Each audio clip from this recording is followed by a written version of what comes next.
بسم اللہ الرحمن الرحیم۔ تمام ناظرین اور سامعین کو السلام علیکم۔ میں ہوں ارم بٹ اور آپ دیکھ رہے ہیں be with Iram Butt channel.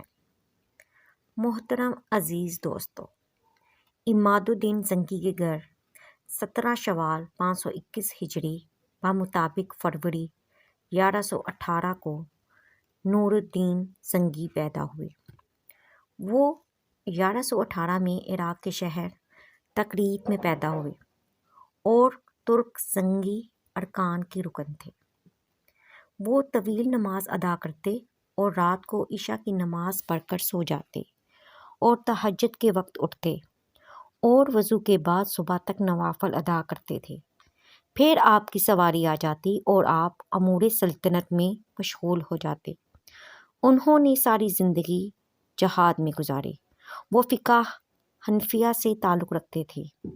محترم عزیز دوستو، آج جو واقعہ میں بیان کرنے جا رہی ہوں، یہ واقعہ مدینہ منورہ کی تمام تاریخی کتابوں میں موجود ہے۔ یہ واقعہ اس وقت کا ہے جب عیسائیوں نے 1157 میں ایک سازش مرتب کی۔ اس وقت سلطان کے بادشاہ کا نام سلطان نور الدین زنگی تھا اور اس کے مشیر کا نام جمال الدین اصفہانی تھا۔ ایک رات نماز تہجد کے بعد خواب میں نور الدین زنگی نے دیکھا کہ حضرت محمد صلی اللہ علیہ وآلہ وسلم 2 سرخ آدمیوں کی طرف اشارہ کر رہے ہیں اور کہہ رہے ہیں کہ مجھے ان کے شر سے بچاؤ۔ سلطان گھبرا کر اٹھے، وضو کر کے نماز تہجد ادا کی۔ اگلی رات پھر وہی خواب دیکھا، پھر تیسری رات پھر وہی خواب دیکھا۔ سلطان کی نیند اڑ گئی۔ انہوں نے اپنے مشیر جمال الدین اصفہانی کو بلا کر واقعہ سنایا۔ جمال الدین اصفہانی نے کہا، سلطان، یہ خواب 3 مرتبہ دیکھ کر آپ یہاں کیوں بیٹھے ہیں؟ لیکن اس واقعے کا آپ نے کسی سے ذکر نہیں کرنا اور فوراً مدینہ منورہ روانہ ہو جائیں۔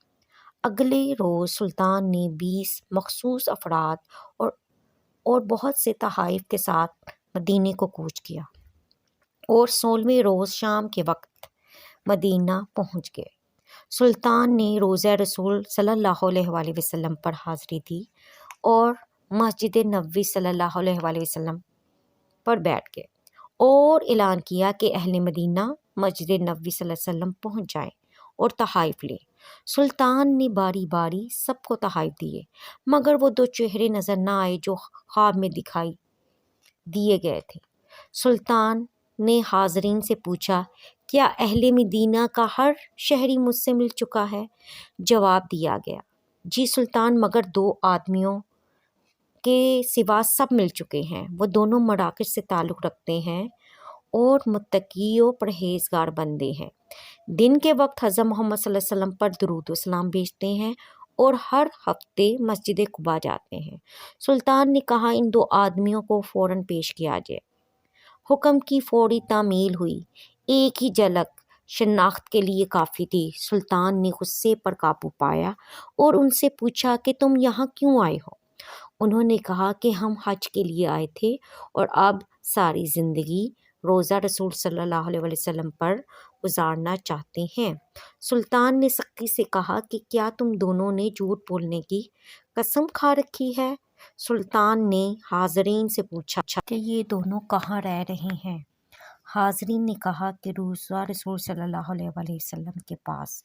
سلطان فوراً اٹھا اور ان کے مکان پر پہنچا۔ مکان کے اندر سلطان کی نظر چٹائی پر پڑی۔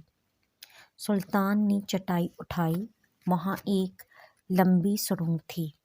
سلطان نے غصے میں کہا کہ کیا اب بھی سچ نہیں بولو گے؟ ان کے پاس سچ بولنے کے علاوہ کوئی چارہ نہ تھا۔ انہوں نے اعتراف کیا کہ وہ عیسائی ہیں۔ ان کے حکمرانوں نے انہیں حضور صلی اللہ علیہ وآلہ وسلم کے جسد اقدس کو چرانے کے لیے بھیجا تھا۔ استغفر اللہ۔